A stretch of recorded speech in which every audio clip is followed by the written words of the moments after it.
తెలంగాణలో 45 మంది ఐఏఎస్లు బదిలీ అయ్యారు. దీనికి సంబంధించి ప్రభుత్వం ఉత్తర్వులు జారీ చేసింది.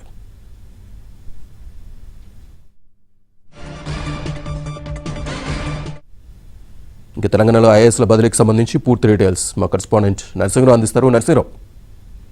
శ్రీనివాస్, ప్రభుత్వం కీలకమైనటువంటి నిర్ణయాన్ని తీసుకుంది. తెలంగాణలో దాదాపుగా 45 మంది ఐఏఎస్ అధికారులకు స్థాన సూచనలను కల్పిస్తూ కీలకమైనటువంటి నిర్ణయాన్ని తీసుకుంది. కొద్దిసేపటి క్రితమే అందుకు సంబంధించినటువంటి అధికారిక ఉత్తర్వులను కూడా జారీ చేసింది. అందులో ప్రధానంగా జిల్లా కలెక్టర్లతో చాలా జిల్లాలకు కూడా కలెక్టర్లను మార్చారు. కీలక శాఖల్లో కొత్త కార్యదర్శులను నియామకం చేశారు.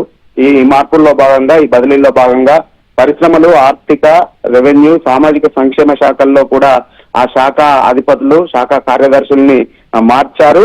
ఇక దాంతో పాటుగా ఇటు మహబూబాబాద్, మెదకు, రాజన్న సిరిసిల్ల జిల్లా, భద్రాద్రి కొత్తగూడెం జిల్లాలకు కూడా కొత్త కలెక్టర్లను నియమించారు. ఇక ఇటు టిఎస్ జిపిడిసిఎల్ కి కూడా కొత్త సిఎండిని ఈ బదిలీలో భాగంగా నియమించారు.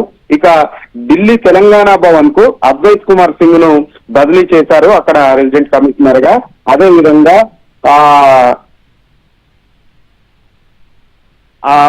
దాంతో పాటుగా సోషల్ వెల్ఫేర్ శాఖకు బి విజయేంద్రను నియామకం చేశారు.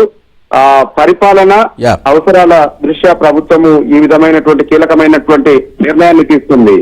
Right, thank you Narasimharao.